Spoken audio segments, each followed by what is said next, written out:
അനീഷിന്റെ ആ ഒരു നല്ല മനസ്സുണ്ടായിരുന്നു. അനീഷേട്ടന്റെ ആ ഒരു എന്താ പറയാ കരുതൽ അല്ലെങ്കിൽ കയറിങ്, അനീഷേട്ടൻ എവിടെ ഒരു ഒളിഞ്ഞിരിക്കുന്ന ഒരു സ്നേഹം ഉണ്ടെന്ന് എനിക്ക് തോന്നിയിട്ടുണ്ട്. എന്റെ അടുത്ത് ഓടി വന്നിട്ട് അനീഷ് പറഞ്ഞു വിട്ടുകളാ ശരത്തെ, സമാധാനപ്പെട്ടിരിക്കുക, അങ്ങനെയാണ് വിട്ടുകളാ, എനിക്ക് ഫേസ് അനീഷ് തന്നെയാണ്. ഞാനത് കുറച്ചു നേരം ബെഡിൽ ഇങ്ങനെ പോയി ഇരുന്ന സമയത്ത് ഞാൻ ഇന്നലെ അനീഷിനടുത്ത് ഞാൻ സംസാരിച്ചിട്ടുണ്ടായിരുന്നു. അനീഷ് വന്നിട്ട് എന്റെ ഫേസിൽ ഇങ്ങനെ ടച്ച് ചെയ്തിട്ട് പോട്ടറ, പക്ഷെ ആ ഒരു ടച്ചിലും ആ ഒരു പോട്ടറ എന്ന് പറയുന്ന ആ ഒരു ജസ്റ്റ് ഒരു സെക്കൻഡ് ഒരു സാധനത്തില് ഭയങ്കര ഒരു അർത്ഥമുള്ള ഒരു സാധനമായിരുന്നു. പുള്ളി ഒരു വൈബാണ് സത്യം പറയുകയാണെങ്കിൽ. പുള്ളിന്റെ ആ ഒരു വൈബ് എല്ലാവർക്കും ഇഷ്ടപ്പെടണമെന്നില്ല, പക്ഷെ എനിക്ക് ഇഷ്ടപ്പെട്ടോ. പുള്ളിക്ക് ഒരു സ്റ്റാൻഡ് ഉണ്ട്. ഡബിൾ സ്റ്റാൻഡോ അതോ മാനിപ്പുലേഷനോ ഒന്നും പുള്ളിനെ വർക്ക് ആവില്ല. പുള്ളിനെ ആരും ഇപ്പൊ മാനിപ്പുലേറ്റ് ചെയ്താലോ എന്ത് ചെയ്താലോ ഒന്നും വർക്ക് ആവില്ല. പുള്ളിക്ക് തോന്നിയ കാര്യം മാത്രമേ പുള്ളി സംസാരിക്കൂ. അനീഷിനെയാണ് ഞാൻ നല്ലൊരു ഇവിടുത്തെ സ്റ്റാർ ആയിട്ട് കാണുന്നത്.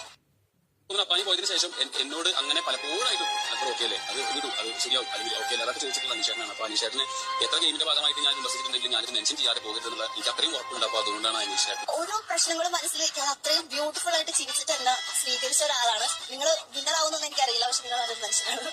ഒരു കാര്യം അനീഷേട്ടന്റെ വിശ്വസിച്ച് പറയാൻ പറ്റും എന്നുള്ള കാര്യത്തിൽ എനിക്ക് എന്റെ അഭിപ്രായം, കാരണം ബാക്ക് സ്റ്റാബ് ചെയ്തില്ല, പക്ഷെ ഞാൻ നിങ്ങൾ വന്ന് കഴിക്കൂ, അതിന് ഭക്ഷണത്തോട്